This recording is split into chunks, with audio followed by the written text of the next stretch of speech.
వీరి పేరు విజయలక్ష్మి, వారి కుమార్తె ఈశ్వరి. వీరు భీమవరం నుండి ఇక్కడ పాల్కొల్ తైలాభిషేకానికి వచ్చారు.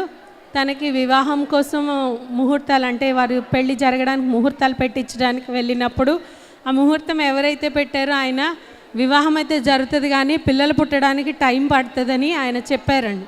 చెప్పినప్పుడు విజయలక్ష్మి గారు వారి భర్తకు తెలియకుండా ఇక్కడ తైలాభిషేకానికి వచ్చారు. ఎవరో చెప్తే దైవజనులు ప్రార్థన చేస్తే దేవుడు గర్భఫలాన్ని ఇస్తున్నారని చెప్తే వారు తన ఇంట్లో తెలియకుండా వారి కుమార్తె కోసం ఇక్కడ తైలాభిషేకానికి రావడం జరిగింది.